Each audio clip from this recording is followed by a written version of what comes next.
इस वक्त बड़ी खबर आ रही है। आरजेडी प्रमुख लालू यादव की संसद सदस्यता रद्द कर दी गई है। लोकसभा सचिवालय ने इस बाबत एक अधिसूचना जारी कर दी। आपको बता दें कि चारा घोटाले में 5 साल की सजा सुनाई है रांची की सीबीआई अदालत ने लालू यादव को, और वो जेल की सजा काट रहे हैं। लालू यादव की संसद सदस्यता रद्द कर दी गई है 5 साल की सजा मिलने के बाद। आपको बता दें कि लालू यादव से पहले रशीद मसूद की संसद सदस्यता खत्म की गई, और अब कल इनकी संसद सदस्यता खत्म की गई थी रशीद मसूद की, जो कि कांग्रेस के राज्यसभा से सांसद थे, और आज आरजेडी चीफ और छपरा से आरजेडी के सांसद लालू यादव की संसद सदस्यता आज रद्द कर दी गई है। इसके साथ ही जगदीश शर्मा, जो कि जेडीयू के एमपी जहानाबाद से थे, उनकी भी संसद सदस्यता रद्द कर दी गई है। हमारे साथ अमित कुमार, हमारे संवाददाता, इस वक्त जुड़ रहे हैं।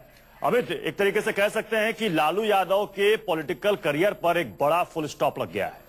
निश्चित तौर पर लालू यादव के कैरियर पर फुल स्टॉप लग गया है, और ये होना ही था। पहले कल राशिद मसूद के साथ हुआ और आज लालू यादव के साथ होना ही था। और ये आपको अगर याद हो तो इस पूरे को लेकर, इस अध्यादेश को लेकर, आपको याद होगा, इसको रोकने के लिए कि सांसदों की, विधायकों की सदस्यता न जाए, इसको लेकर सरकार ने बाकायदा एक अध्यादेश जारी किया था, जिसके बाद काफी हुआ हंगामा किया था। राहुल गांधी को यहां तक कहना पड़ा था कि अध्यादेश बकवास है, इसको फाड़ देना चाहिए। और फिर जब अमेरिका से प्रधानमंत्री लौटे थे तो बाकायदा उन्होंने अध्यादेश वापस लिया था। तो पूरे तमाशा होने के बाद जिस समय अध्यादेश वापस ले लिया था, उस समय यह तय हो गया था कि लालू यादव के लिए अब मुश्किल का दौर शुरू हो गया है। जो एक मैसेज जा रहा था कि सरकार ऐसे आरोपियों को, दागियों को बचाने की कोशिश की जा रही है, उससे बचने के लिए सरकार ने अध्यादेश तो वापस ले लिया। उसके साथ ही लालू यादव के भविष्य पर ग्रहण लग गया था, और जैसे ही लालू यादव के खिलाफ ये फैसला सुनाया गया कि उन्हें 5 साल की सजा दी जा रही है, तभी यह तय हो गया था कि उनका राजनीतिक भविष्य अब खत्म की ओर है, एक तरह से पूर्ण विराम लग जाएगा। उसके साथ ही साथ जगदीश शर्मा की भी सदस्यता रद्द कर दी गई है। सचिवालय ने नोटिफिकेशन भी जारी कर दिया। साथ ही साथ दोनों जो लालू यादव और जगदीश शर्मा को कहीं ना कहीं इससे एग्जांपल सेट हो रहा है बाकी जनप्रतिनिधियों के लिए भी, कि जिनके खिलाफ ये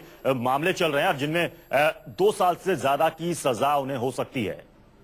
जी, अब ये अलार्मिंग है सभी के लिए, क्योंकि जिस तरह से इन दोनों की सदस्यता गई है, राशिद मसूद 3 सांसदों की सदस्यता रद्द हो गई है, इसका मतलब साफ है कि अब कोई विधायक हो या सांसद हो, अगर इस तरह से 2 साल से ज्यादा की सजा मिलती है तो वो उनके पास कोई दूसरा चारा नहीं होगा। तो ये उन सांसदों के लिए भी खतरे की घंटी है। साथ ही साथ ये पॉलिटिकल पार्टीज के लिए बहुत बड़ा अलार्म है, उन पॉलिटिकल पार्टीज के लिए बहुत बड़ा संदेश है, उनके लिए एक बहुत बड़ा एग्जाम्पल सेट हो गया है कि अब जब वो टिकट बांटे या उनके जो सांसद इस तरह के, जिन पर कई तरह के आरोप है, उनसे कैसे बचा जाए। क्योंकि कहीं ना कहीं इससे पार्टी की फजीयत होती है जब उनके सांसद की सदस्यता आती है, उनके सांसद या विधायक या मंत्री किसी को सजा होती है। और इसका तो कुल मिलाकर सभी के लिए बहुत अहम फैसला है, बहुत बड़ा फैसला है। और इसके बाद मुझे लगता है पॉलिटिकल पार्टीज के भीतर में ये अमित, आपको लगता नहीं कि इसके बाद कहीं ना कहीं सरकार ये कहेगी कि देखिए हमारी नीयत साफ है, जिसको लेकर विपक्ष हम पर आरोप लगा रहा था कि वो लालू यादव को बचाने की कोशिश कर रही है, चूंकि संख्या बल का जुगाड़ है, राजनीति का खेल है, लेकिन अब कांग्रेस कहेगी कि देखिए हमारी नीयत बिल्कुल साफ थी।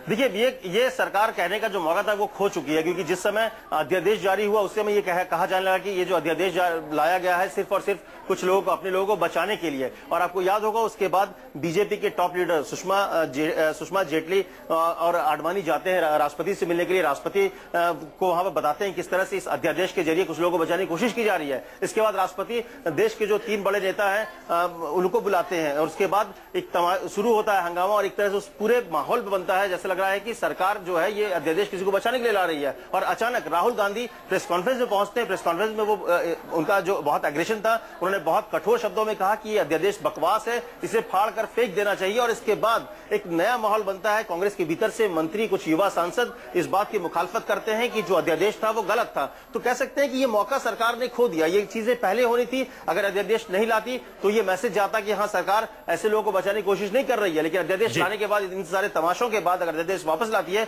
तो सरकार के पास ये ऑप्शन नहीं बचता, ये नहीं बचता कि वो ये बोल सके, ये मैसेज दे सके कि उनकी नीयत साफ थी। जी बिल्कुल, अमित हमारे साथ बने रहे। हमारे साथ इस वक्त अमिताभ ओझा भी हमारे साथ इस वक्त जुड़ रहे हैं पटना से। अमिताभ, 11 साल तक अब लालू यादव चुनाव नहीं लड़ पाएंगे, संसद सदस्यता उनकी रद्द हो गई है। 11 साल का ये लालू यादव के लिए राजनीतिक खालीपन कहीं ना कहीं बिहार की सियासत में भी काफी असर डालेगा। आरजेडी के लिए एक बड़ी मुसीबत।